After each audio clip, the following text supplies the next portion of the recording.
Okay, Bismillah ar-Rahman ar-Rahim. Thank you very much. Yeah, if we can just get previous, please. We'll start from ثم نرجع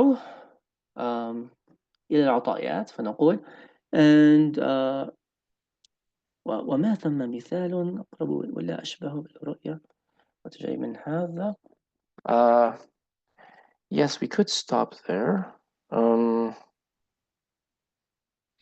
Yeah, okay. Can we then stop at right at the bottom, please? Well, yeah. So then we'll stop at من هذا. Start from ثم نرجع. Stop at من هذا, please. Thank you.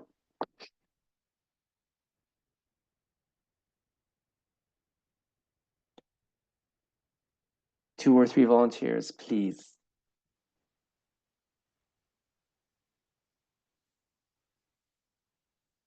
Bismillah, Amira. Yes, thank you. ثم نرجع إلى الأعطيات فنقول إن الأعطيات إما ذاتية أو أسمائية. فأما المنح والهبات والعطايا الذاتية فلا تكون أبدا إلا عن تجل إلهي، والتجلي من الذات لا يكون أبدا إلا بصورة استعداد المتجلي له، وغير ذلك لا يكون. See, Joshua?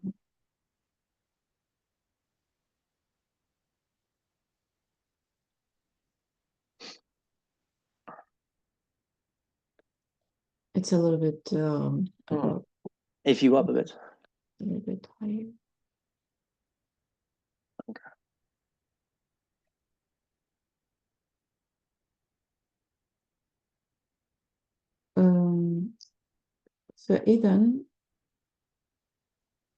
فإذا المتجلي له ما رأى سوى صورته في مرآة الحق، وما رأى الحق ولا يمكن أن يراه مع علمه أنه ما رأى صورته إلا فيه، كالمرآة في الشاهد إذا رأيت الصورة فيها لا تراها مع علمك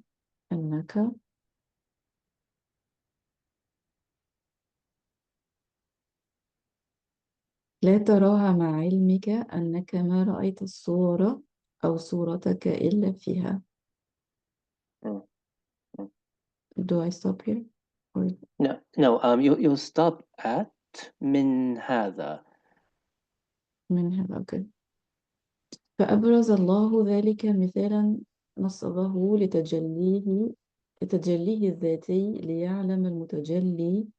ليعلم المتجلى له أنه ما رآه، وما ثم مثال أقرب ولا أشبه بالرؤية والتجلي من هذا.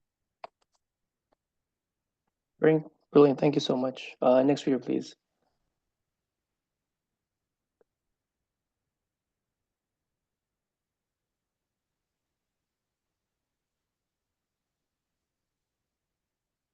Maybe Mina or Zanira, perhaps? Yes, brilliant. Thank you. Bismillah. Yeah. See, Joshua. Joshua, I want to share the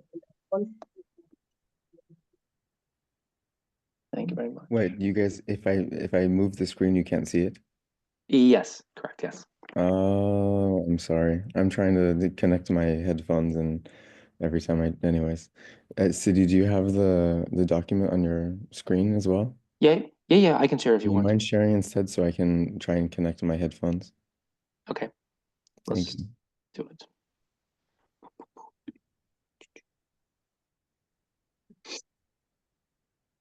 All right, Bismillah. Let's just go down then.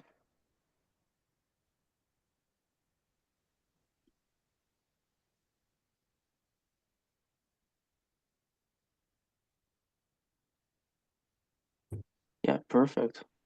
Okay. Mina, Bismillah. Thank you.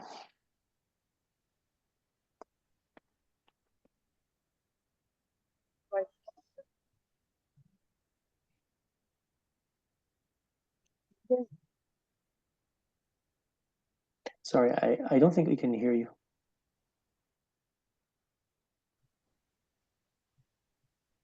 Can you hear me now? Yeah, perfect. Where do I start? Oh, from ثم نرجع إلى عطايات فنقول down to the bottom من هذا.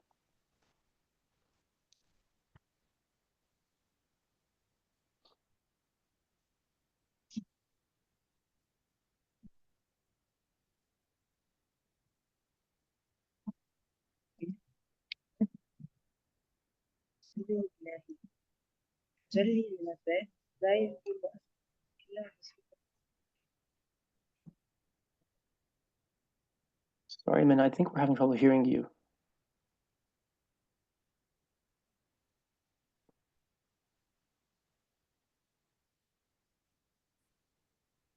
Is this better? Yes, we can hear that. Yeah, Bismillah. تمام. ثم نرجع إلى الأعطيات فنقول إن الأعطيات إما ذاتية أو أسمائية. فأما المنح والهبات والعطايا الذاتية فلا تكون أبدا إلا عن تجل إلهي. والتجلي من الذات لا يكون أبدا إلا بصورة استعداد المتجلي له، وغير ذلك لا يكون. فإذا المتجلى له ما رأى سوى صورته في مرآة الحق، وما رأى الحق ولا يمكن أن يراه مع علمه أنه ما رأى علمه. صورته مع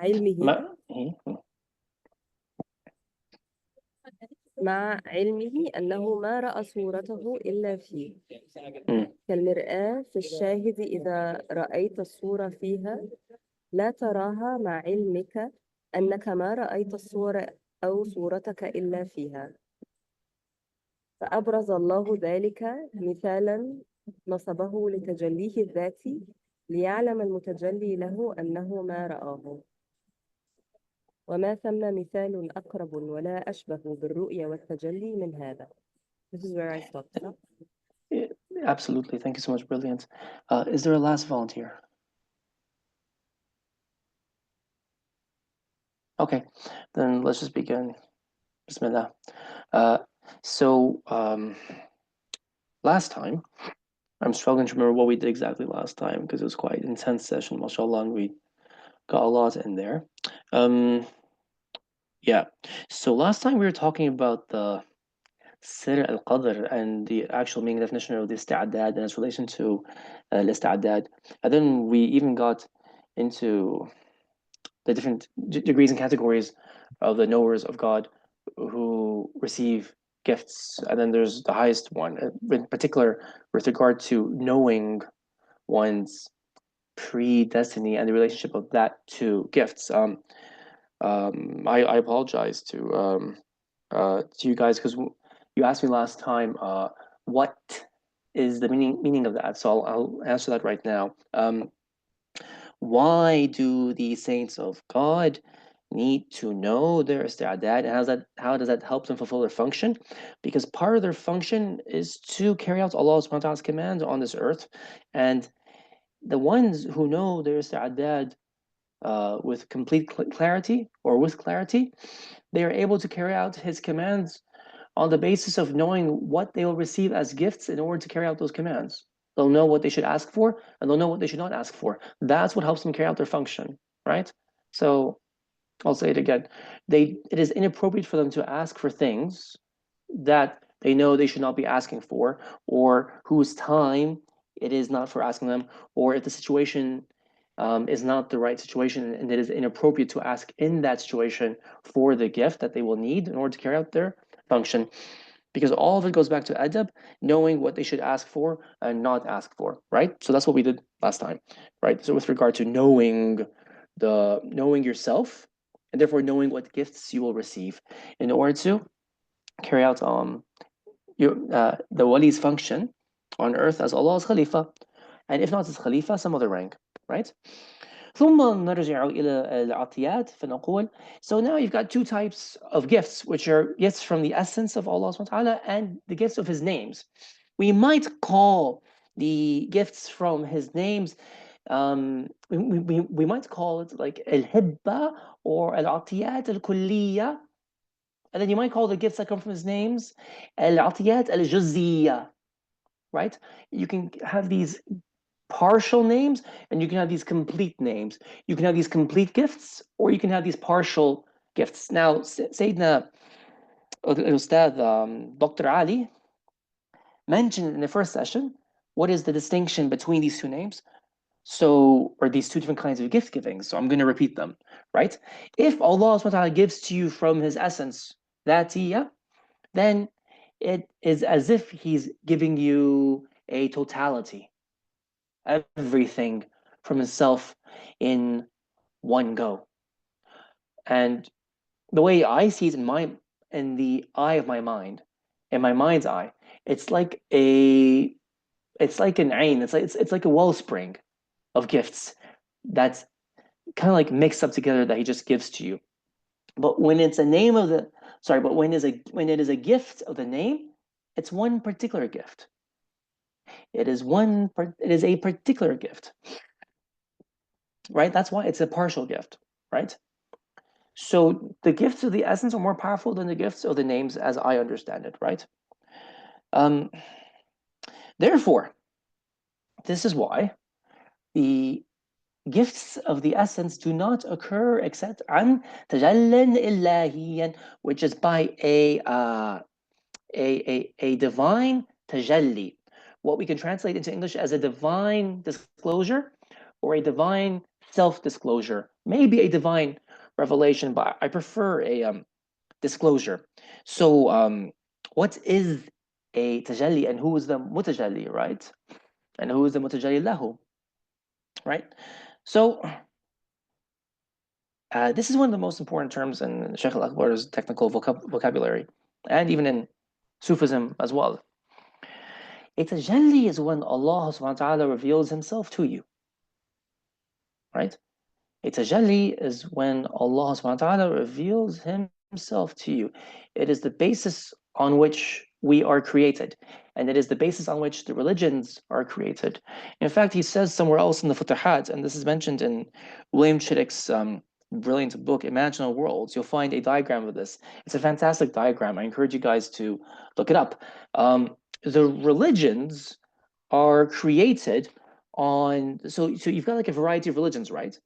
And then you've got a variety of divinely revealed laws. They're all created on the basis of different tajalliyat, different disclosures of God given to various people, right? So when Allah subhanahu wa ta'ala reveals himself to you, he's revealing his face to you. That's what it is. The tajalli is when he reveals himself to you or reveals his face to you. Now, it's really tempting, CD Joshua, if you see the connection, perhaps, in like the ancient Greek religions, they have a word which is like epiphania, right? Which is related to the word epiphany. So sometimes the word tajalli is translated as theophany, sometimes it's translated as an epiphany, right? And then that ancient Greek word, which is related to the pagan Greek religions for their deities, gets transferred over into Christianity as well and is applied to Sayyidina Isa alayhi salam, right? So epiphania is literally the manifestation of a luminous being, right? So it's connected to light and it is connected to the appearance of something. So whenever you see in these, I guess either movies or books, there's a stereotypical image of a deity appearing. He appears like in a halo of light, or she, right?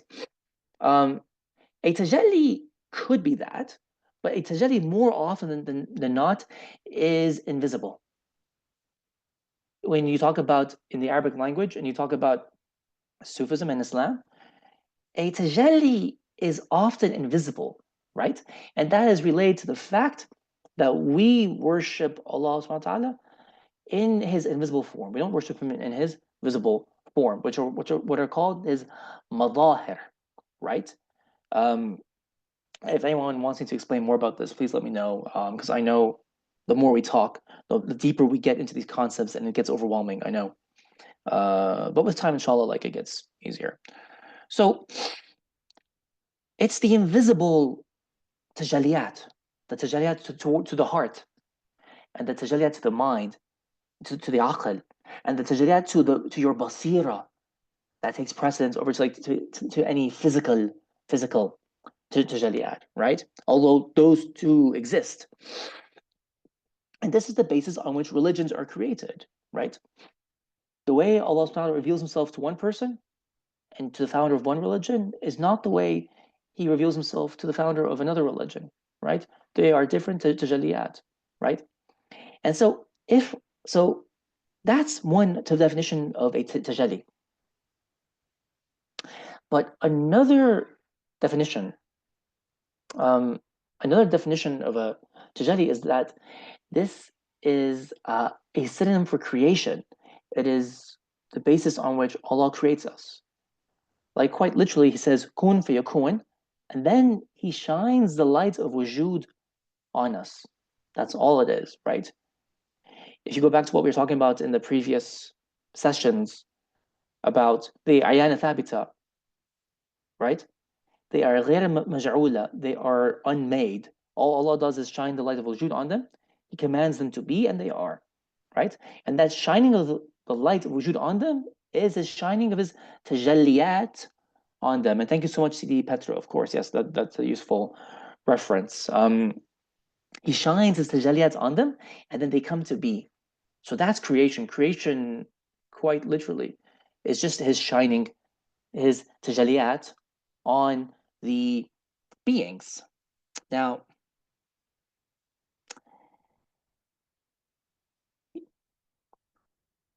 so there's a lot to say about this. Now, if he shines his tajalli on you, it's just one command. He shines his tajalli on the whole of existence. But if it is one tajalli that he is shining on the whole of existence, then why do we have multiplicity? And this goes back to something you hear quite often from us. And it is because we are what are called the qawabil, the receptacles, the things that receive that tajalli. And the qawabil are, of course, the ayana thabita. The receptacles are like containers. So we are containers for God's tajalli, right? And his tajalliyat. Each container is different. The size of each container is different. The shape of each container is different. The clarity of the glass in which the tajalli is being poured into it. So it's like a metaphor of water and glass, right? The water representing the tajalli and the glass representing our essences, even our hearts. And again, like I refer you back to Sayyid Nur al-Alam's very nice set of definitions for what an ista'dad is.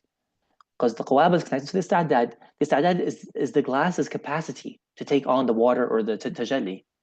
Different sizes, different shapes, different clarities. That's what makes us multiple. No one being is the same being.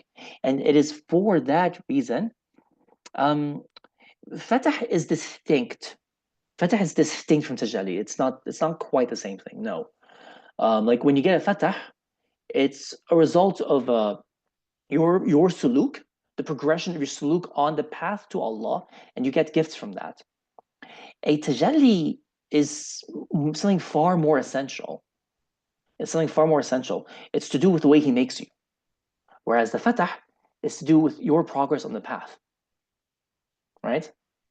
And the gifts you get as a result of your progress on the path. Okay. So when he discloses himself to us is in accordance with our varying capacities, and that's what makes us all multiple. My container is not like your container, but it's all one tajalli. So that's why there's a nice ayah in the Quran which says it's one rain, and the plants and the vegetation receive one rainwater. But then what grows from the ground are multiple fruits. That is the exact analogy for creation and the cosmos. So none of us experience the same tajalli, which is why they say, as a fundamental principle of cosmology, لا تكرار في التجليات. لا تكرار في الخلق. لا تكرار في الخلق. لا تكرار في التجلي. Allah subhanahu wa ta'ala never reveals himself to you in the same form twice. Nor does he reveal himself to two people with the same tajalli.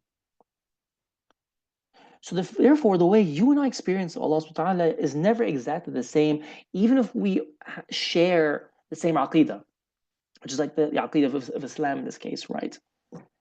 And perhaps you go further, Ahl Sunnah wal Jama'ah or Shia or whatever it is. But no two people experience God the same way, right? And this is due to something called his private face. Each one of us shares a private face, al-wajh al-khas. Each one of us shares a private face with Allah that no one else shares and no one else knows. And therefore, when you come to know yourself, you come to know your private face, who is your Lord.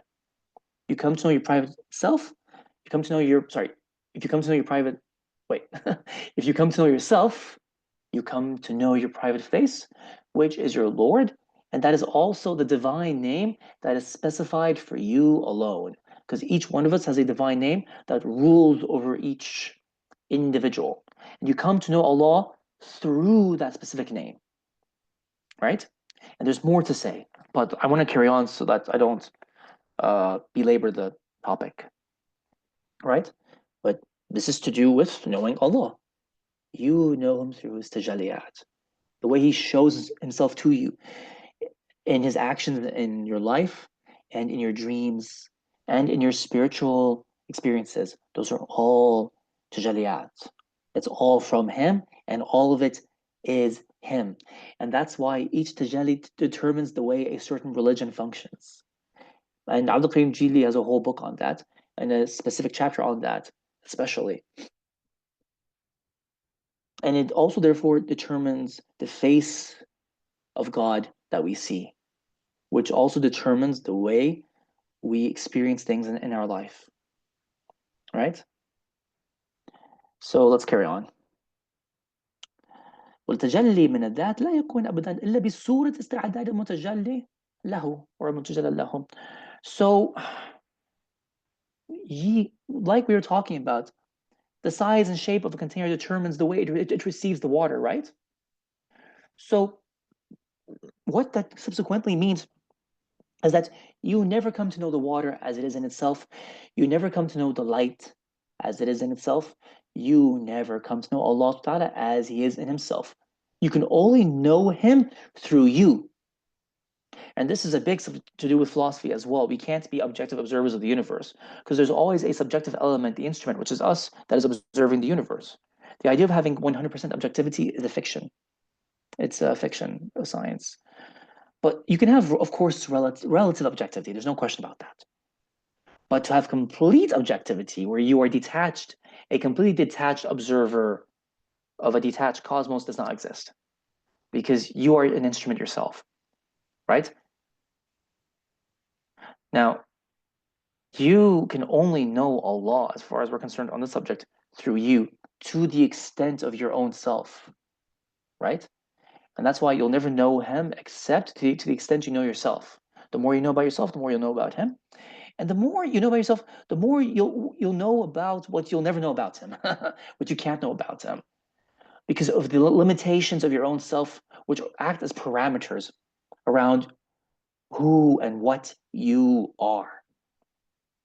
So I can never know Him except to what is the extent of my own capacity to know Him, right? Therefore, what does that mean? فإذا المتجلى له ما رأى سوى صورته في ميراث الحق. Therefore, when you see God, anyone who sees God in a dream, sees God with his mind's eye, his basira, sees God with his intellect, sees God through the heart, you're never looking at God as He is Himself. What are you looking at then?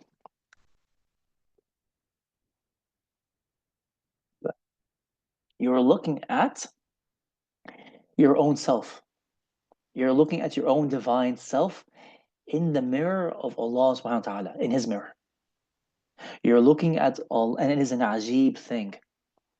You can only come to know Allah through your mirror, but and Allah contemplates Himself in your mirror, and you you contemplate Allah in His mirror, and He also contemplates you in your mirror too. So there is a mutual contemplation, right? And the divine names contemplate themselves through you, and you contemplate yourself, and you contemplate Allah and the divine names through your own self. When you see Allah, what you're seeing is yourself. That's what you're seeing in reality. Anyone who's ever had a vision of Allah, what he's seeing is himself in Allah's mirror, reflected in Allah's mirror. And this will also be another big theme coming up in فصوص. فإذا المتجلي له ما رأى سوى صورته في ميراث الحق، وما رأى الحق ولا يمكن أن يراه مع علمه أنه ما رأى صورته إلا فيه. Then he can never see Allah. ولا يمكن أن يراه, even whilst knowing that he is somehow seeing him, right? Knowing that he has not seen anything but his own form in him. What you are seeing is your form, your surah in him, and that's your divine form. So each person has their own divine form, but it's what you see in his mirror, which therefore, in reality, belongs to him. We call it your form, your divine form, but it's actually his. There's only one uluhiyya, one divinity, and it belongs to him. كالميراث في الشاهد، إذا رأيت الصورة فيها لا تراها مع علمك إنك ما رأيت الصورة أو صورتك إلا فيها. Right? And it's the same thing with the mirror. The mirror is the perfect analogy, right? Can you ever see a mirror? Yes, sorry, Mina, which book? And it's al-Hikam for Abdul Jali, that's right. Can you ever see a mirror? What do you think? Yes or no? You cannot see a mirror. You can see your reflection in the mirror, but he's posing now a mystery to the mind, a mystery to the intellect. Where is the mirror? What is the mirror? What you're seeing is yourself, and you're seeing the other objects that are being reflected in the glass in the mirror. There's the glass and there's your image. Where is the mirror? The mirror is not the glass, and neither is the mirror you. So where is the mirror? In that precise same analogy, you can never come to know Allah's essence. You are seeing your own reflection in him, but you're never going to see him as he is in himself. Therefore, any discussion about God by anyone in the history of mankind is to do with a discussion about what someone has perceived in his own self in Allah's mirror. Nevertheless, we can still talk intelligently about what is real about Allah and what is not real. You can still have an intelligent discussion about that, but you never see anything about Allah except what is in your own self as reflected in his mirror according to your own capacity. How do I find out what the name is for me? This is a question of suluk, and it is a question of having muraqabah about what happens to you in this world. It's something you've got to discover. It takes time. It's not something that someone tells you about in one day, one night. This is the divine name that governs you. No. It's something that you find out for yourself over time. And it happens through kashaf. If you cannot have kashaf about it, maybe a spiritual master can have kashaf about it. But it's something you contemplate. For us, it's more of a question of us contemplating this idea, contemplating our relationship to a name, whilst having extreme muraqabah about what happens to us. Because just like the previous sessions we were talking about, we can deduce what are the gifts that are meant for us and what is our ista'dad, and therefore deduce what is the name for us that is governing us when we pay attention to what happens to us. When you have extreme muraqabah, this extreme vigilance about what is happening to you. Nevertheless, you can know like which name governs you in a moment, because there's a name that governs your essence, that governs you throughout the rest of your life for the duration of your entire life and into the akhirah. And there's also a name that's just governing you at the moment until you transfer to the next name that governs you in the next moment. Like if one moment I'm being promoted and I'm proud of myself, possibly I'm under the Hukm of al-Mu'izz, the exalter. But then the next minute, when I say something embarrassing and I embarrass myself and I feel shame, then I'm actually under the Hukm of al-Mudhill, the one who brings you down. So, but it's the same concept. It's through contemplation you deduce which names are governing you. Who's the author of Insan al-Kamil? Abdul-Karim Jili. Abdul-Karim Jili, who is a very famous Yemeni mystic. And he's a huge mystic and saint, Wali Allah. And his writings are very influential. He influences the authors who come after him as well. And he's a major Akbarian. Abdul Karim Jili, and his book is Al-Insan al-Kamil. Okay. So you cannot see the mirror and you cannot see the divine essence, right? You can only see yourself in the mirror. You can only see yourself when you're gazing at an image of Allah in a dream or in a vision or whatever it is. When you see Allah, what you are seeing is yourself, right? Okay. If you want, the situation is also bewilderment, hayra. It's him, but it's also not him. But it's never him. It's him and not him. Huwa la huwa, if you like. And so Allah gives us this example to show us that we can never know the divine essence, right? You only know what you are learning about is yourself, and you only know him to the extent of your own capacity and your own self. And so this is the closest simile and example, if you like, with regards to the vision of Allah in a tajalli, right? It's a huge topic, and we can just go on about it for forever, alhamdulillah. But at some point, I do want to move on. But I will say one more thing. Like this is like a really good passage that I just want to read it, and it'll also clarify what exactly are tajalliyat, right?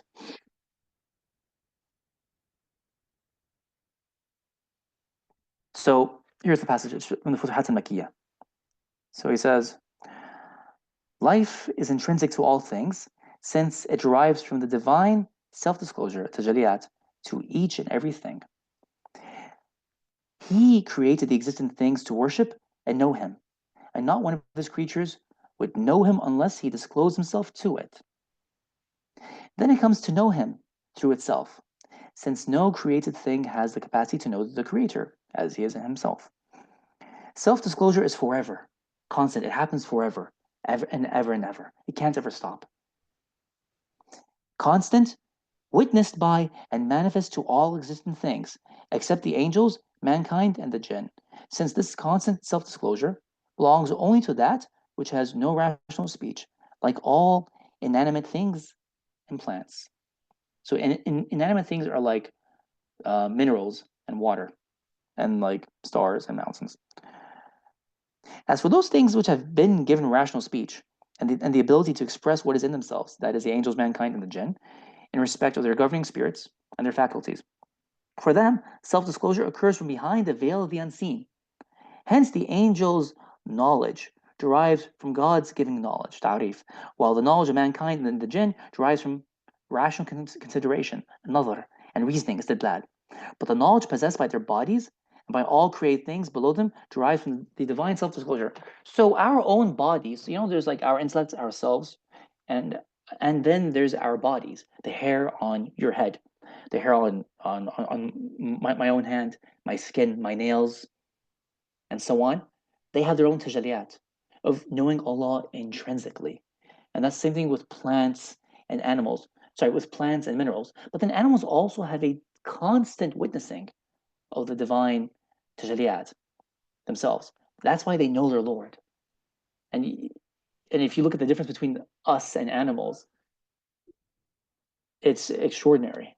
Clearly, like we are veiled from these tajalliyat, even though they're happening, but they're not veiled from animals, plants, and minerals. And that's why you see them function with a certain degree of seriousness, right? Because of the witnessing of that tajalliyat, of those tajalliyat. Now, before I move on, there's also another important thing to mention. So when we're discussing about the capacity, which is our containers, to know Allah and to know other things, and we can only know something through by gazing upon, if you like, the divine mirror, right? or the mirror is something else. That's why we have different capacities to know Allah. And in suluk, what is encouraged? What is encouraged is that we can know Allah through ourselves, or we can know Allah through something else. That's why it's possible to know Allah through the mirror of any one of the prophets or saints, right? And that will give you a different tajalli of Allah. But then what does Shaykh al-Akbar says? The widest mirror, the most perfect mirror, the most perfectly formed mirror, right? With the most symmetrical constitution is none other than what? The mirror of Muhammad sallallahu alaihi wasallam. So whenever a salik is on his journey to Allah or her journey, what you are advised to do is to perceive Allah and to view Him through the Muhammadan mirror. That is the best of all mirrors, right? So I think it's an important point to remember and to maybe bear in mind, because you can actually witness Allah in your own mirror, but then you've got to be cognizant of what are the precise benefits of that, even though that's valid and it does have benefits. But to really excel in one's journey and to progress on one's spiritual journey, you need to perceive Allah in a wider mirror. So there's a really wonderful story about that the Shaykh al-Akbar mentions, right? About the major Persian wali Allah, Sayyidina Abu Yazid al-Bastami, radiallahu anhu. And what happened to someone who was not his student. So one of the travelers, spiritual travelers, was told, you should go visit Abu Yazid al-Bastami, or you should learn from one of the awliya how to perceive Allah. And so he replied in the negative and said, I don't need to do that. I already have witnessing of Allah. I already have witnessing of Allah. So then the person said, well, why don't you just go visit Abu Yazid al-Bastami and see what happens? So he said, fine. And the Shaykh al-Akbar said that was a sign of his sincerity. So then he went to see Abu Yazid al-Bastami. He took one look at him and just instantly died. He instantly died, which I take to mean that he's also a shaheed, right? So why did he die the minute he saw Abu Yazid al-Bastami? He died because when he was witnessing Allah initially, prior to that, he was witnessing Allah in his own mirror, which is a smaller mirror, right? But then he perceived Allah in the mirror of Abu Yazid al-Bastami. So that when he saw Allah in the mirror of Abu Yazid al-Bastami, it was magnificent, and it was too much, and it was mighty. So when he saw it, he just died on the spot because it was too much for him to bear. So then when the companions of Abu Yazid al-Bastami asked him what happened, he explained to them what happened and said that he could not bear that witnessing, right? So that's also connected to a really interesting, not story, but a really interesting understanding of the episode of Sayyidina Musa alayhi salam when he asks to see Allah, right? And Allah responds to him, Lan tarani, you shall not see me. It's in the future tense, right? But then look to the mountain. So the mountain collapses. And what they say is that Allah did this, he did, and actually it's in the ayah, هو تجلى نفسه إلى Sayyidina Musa alayhi salam. He disclosed himself to Sayyidina Musa and to the mountain. But then Shaykh al-Akbar says something really interesting, right? You know, and in the ayah it says, in istaqar al-jabal, or words to that effect. If the mountain remains stable, then you shall see me, right? Shaykh al-Akbar says something really interesting about this ayah. He says that the mountain didn't collapse, right? The mountain did not collapse. It remained stable. It remained firm. It was not shaken when Allah did His tajalli. That's really ajib. Why is this the case? Why is this the case? Because he says, if you read the ayah carefully, it says something to the effect of like, وَهُوَ جَعَلَهُ دَكَّةً. Allah didn't say that the mountain crumbled from His tajalli. He said Allah made the mountain crumble Himself, not the tajalli. Because when Allah disclosed Himself to the mountain, it remained firm. Why? because the mountain saw Allah in its own mirror to its own extent.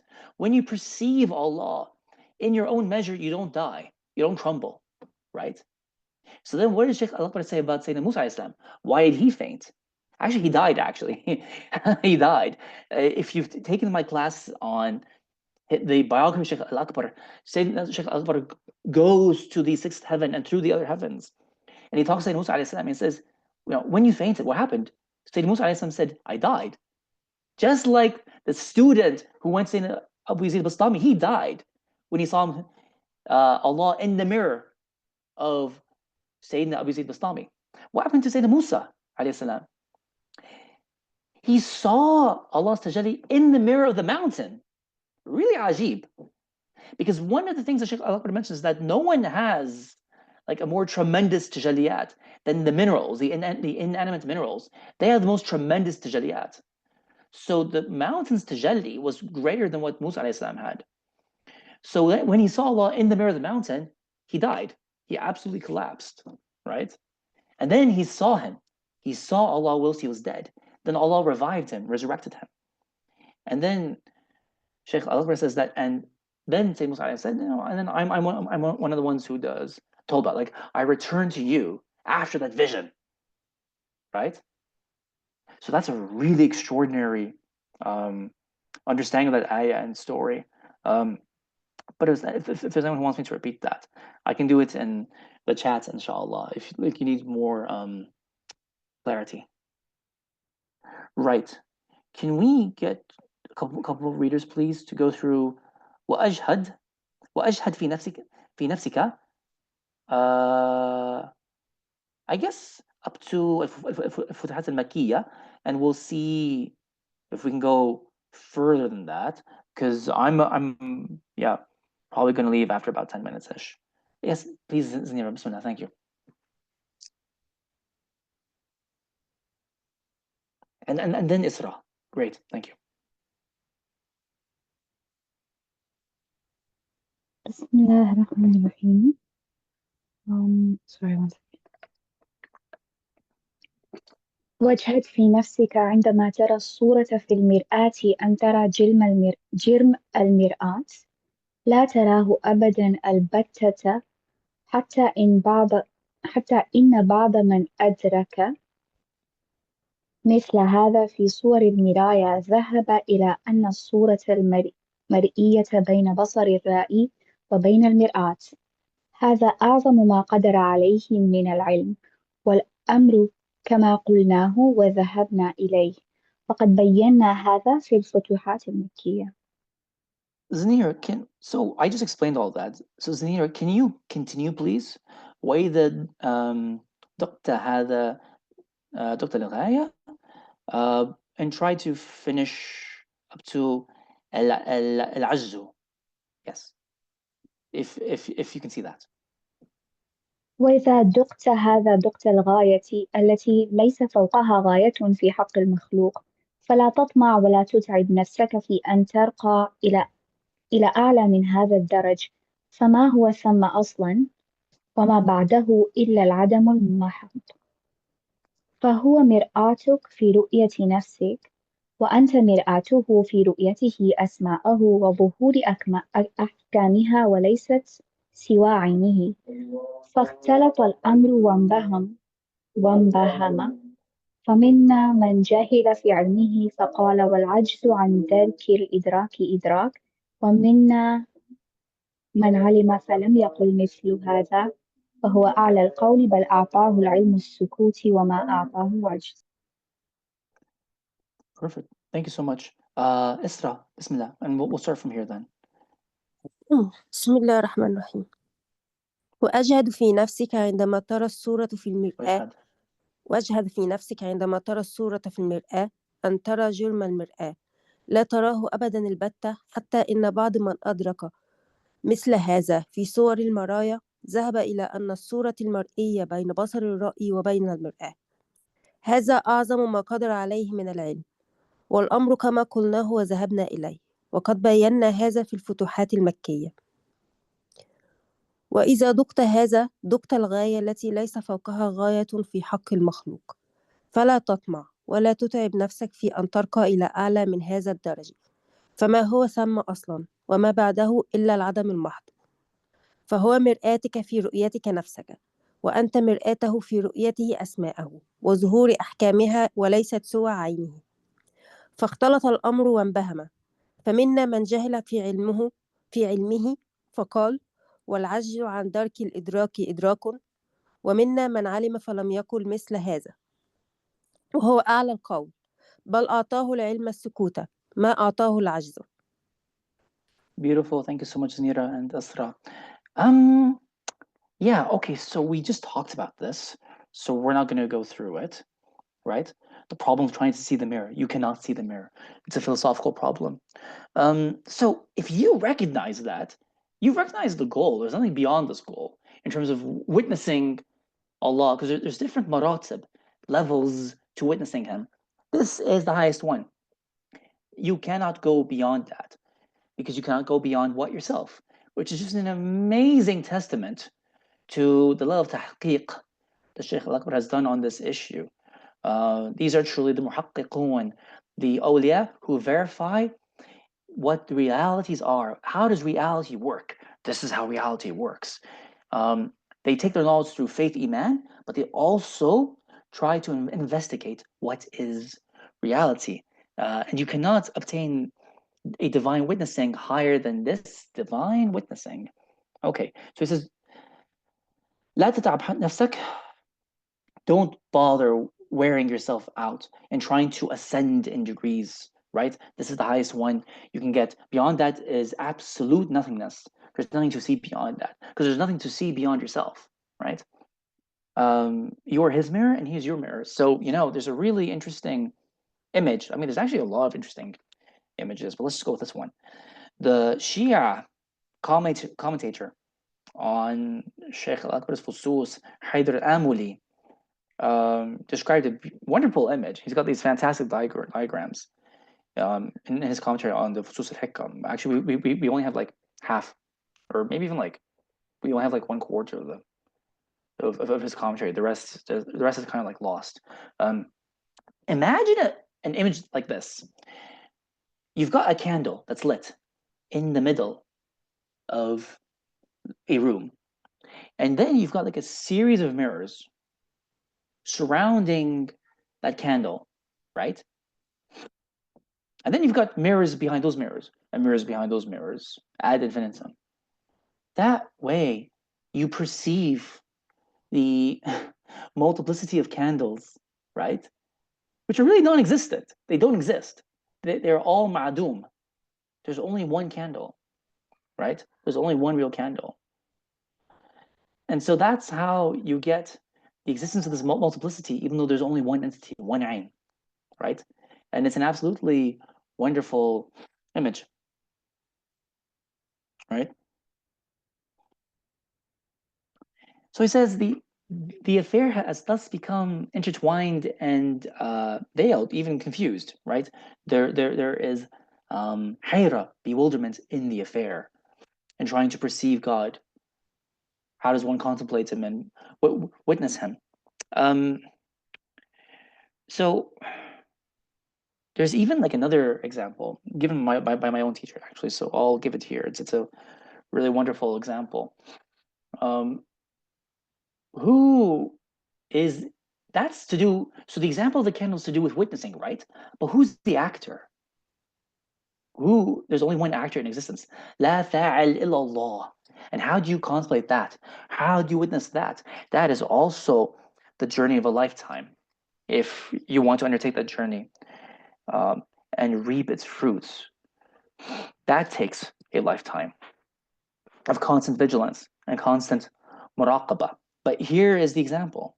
There's a cat who enters a fun house.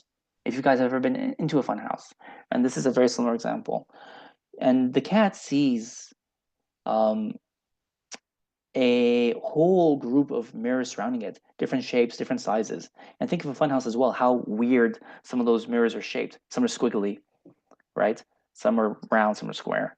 And the cat lets out a screech when he sees those mirrors and is frightened because what he thinks he sees is 100 cats. And so, based on his instinct, he leaps for the mirror immediately. And he just breaks one mirror, then the second, then the third, trying to get rid of all the cats. And when the cat perceives the blood on its paws, it takes that as proof that that's the blood of the other cats, and it has destroyed the other cats. And yet it has done nothing of the sort. All it has done is perceive itself. And there was only one cat there the whole time. Make of that what you will. Contemplate that example with regard to who's the actual doer in existence. Now, when Sheikh al-Akbar says فاختلط الأمر وانبهم فمنها من جهل في علمه فقال والعجز عن درك الإدراك إدراك. Who said that? And obviously, who has this highest perception himself? Who said that?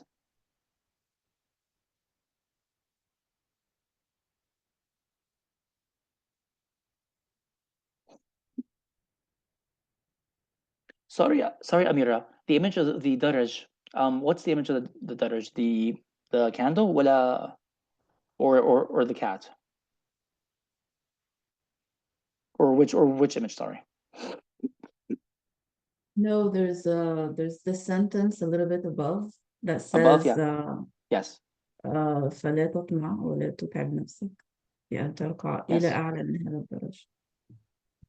Yes. No. Okay, no. So there's different. So this daraj is like a level. It's a degree. So there are degrees of witnessing and contemplating Allah subhanahu wa ta'ala. So this is the highest degree. So literally it is the image of a daraj. It's like a stair. You can't go beyond that. There's nothing beyond that. There's nothing beyond that step. Which one is the highest when you realize that this is your reflection, like, or yes. When you are perceiving Allah, what you're really perceiving is yourself. Yes. So in other words, you can't perceive him as he is himself. The highest image and the highest daraj is that you can't perceive him as he is in himself. Therefore, you're perceiving him in someone else's mirror. Okay, thank you. And obviously, one of the most fundamental rules of the path is to witness him in your own self. And then, what is the advice? Yes, you witness him in your own self too, so that you know yourself, because he knows himself, knows his Lord. But don't stop there. Witness him in what? Al-Mirat al-Muhammadiyah. That's the most perfect vision. Witness him in the Muhammadan vision. I will copy paste the paragraph of that into the chat on the WhatsApp group because it is a perfect passage. Who says وَالْعَجْوَ عَنْ دَرَكِ الْأَدْرَاكِ إِدْرَاكٌ? Who said that?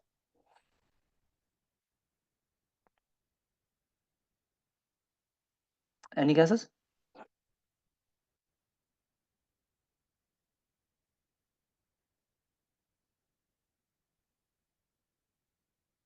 That was none other than Sayyidina Abu Bakr as-Siddiq.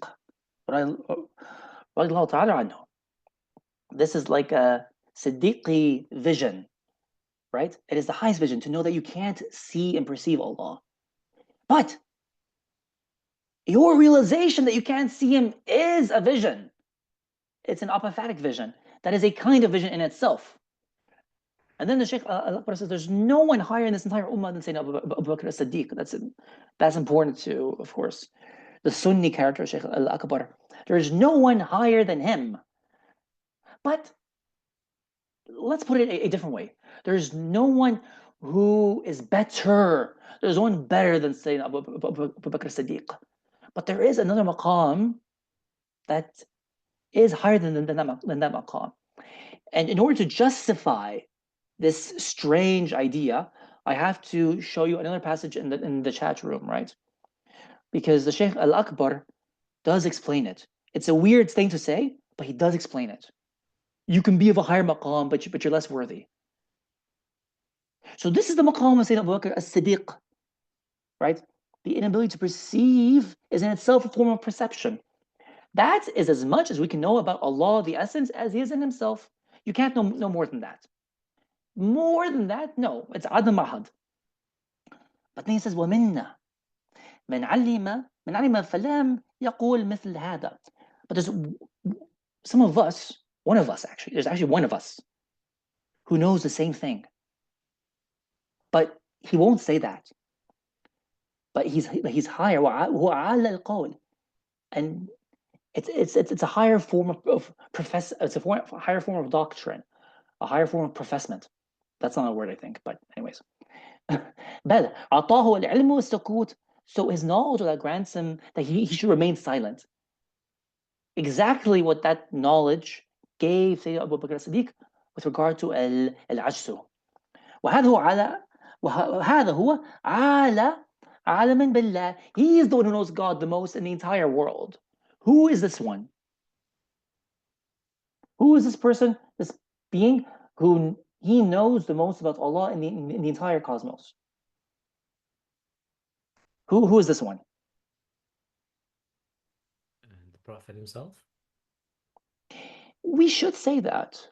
And in a sense, it is him, but that's not who Shaykh al-Akbar is talking about here, sallallahu alayhi wasallam. But then that's also another complicated thing that requires an explanation. That's to do with what's called the madahir al-haqiqa al-muhammadiyya. So technically, it's all his knowledge. This is correct. But this particular function, which belongs to Muhammad sallallahu alaihi wasallam, right? It belongs to the haqiqa al-muhammadiyya. But this madhar in his particular function isn't the seal of the prophets. It's someone else. Who is it? It's Ibn Arabi himself. It is him himself, which made Ibn Taymiyyah raging mad. But yes, it is Shaykh al-Akbar himself. But instead of saying Shaykh al-Akbar, we'll give the maqam its haqq. It's the khatam wal-ayy muhammadiyya. It's the khatam wal-ayy muhammadiyya. How on earth is this possible? There's no question that the knowledge, all this knowledge belongs to Rasulullah, and there is an explanation for it. Either I explain it in the next lesson, or I give it in the WhatsApp chat, right? But the one who knows the most about Allah, right, with this golden knowledge of wilaya, this golden wilaya, as opposed to the silver wilaya, or as opposed to the silver nubuwa, the one who knows the most is the khatam wilaya al-Muhammadiyya. Who is that? Shaykh al-Akbar. If you subscribe to that, it's him. How and why? Please stay tuned, because I'm going to run. Yes, and that's it. I'll take maybe a couple questions because I do have to run, inshallah. And if anyone is quite anxious about this topic, then I'll just say more about it in the chat.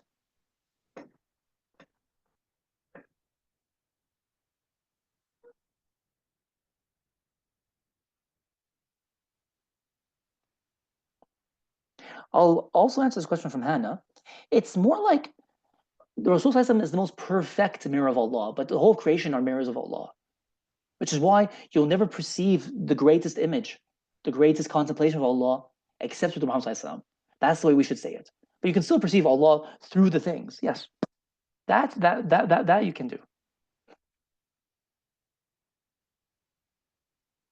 Any other questions or comments? Just had a reflection. I don't really know if this is valid thinking, but you know the Sure, analogy of the cat looking at itself in those multitude of mirrors. It's always from the perspective of the cat, but it's now from the perspective of the cat that's in the mirror, which is kind of us in this analogy. So at what point do the cats in the mirrors realize that they are just reflections of the main cat?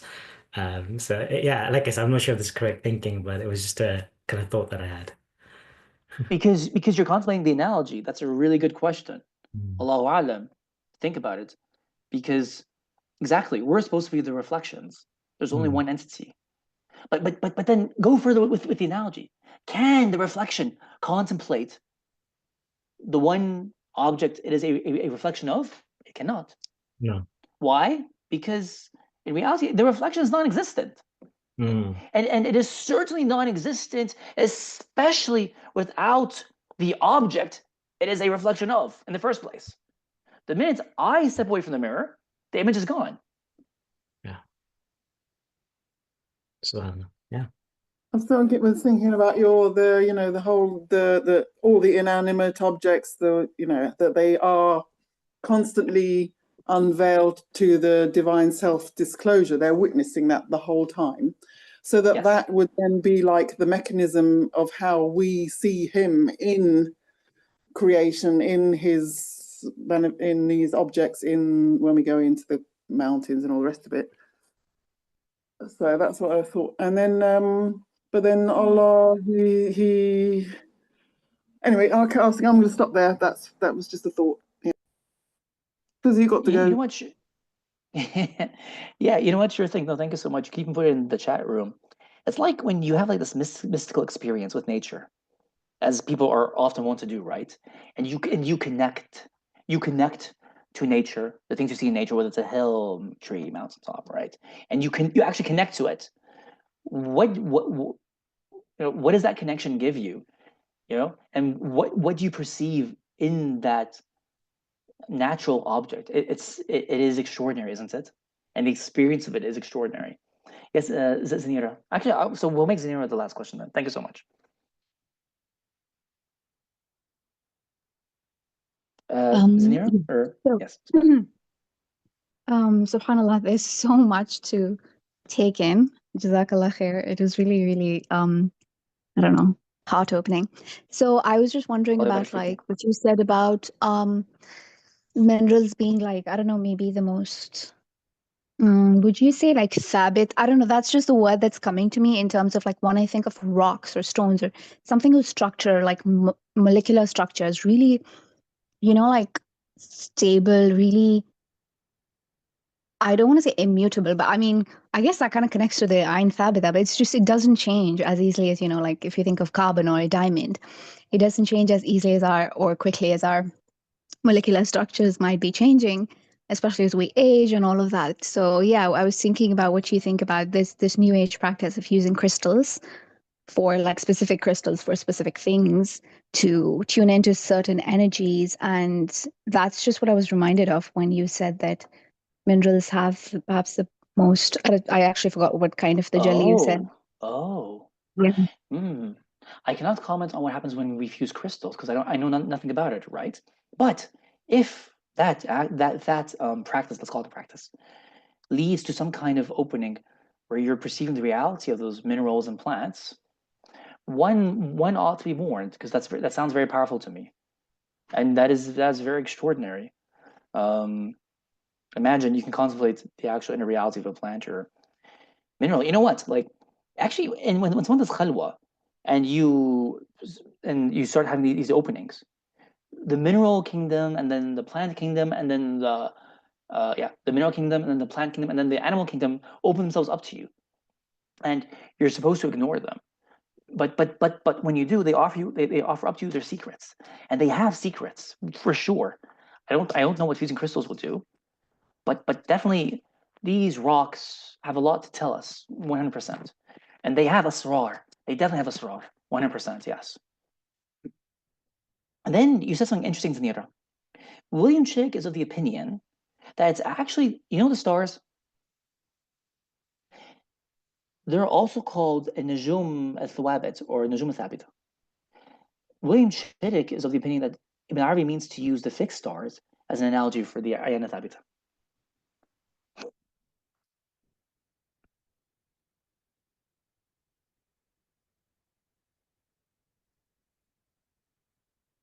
But that's his opinion. But it sounds pretty good to me. And then it's like if you also think about Zanira, yeah, like why the ancient Greeks love rocks so much, and then rocks were like symbols of eternity. That's another thing to think about too.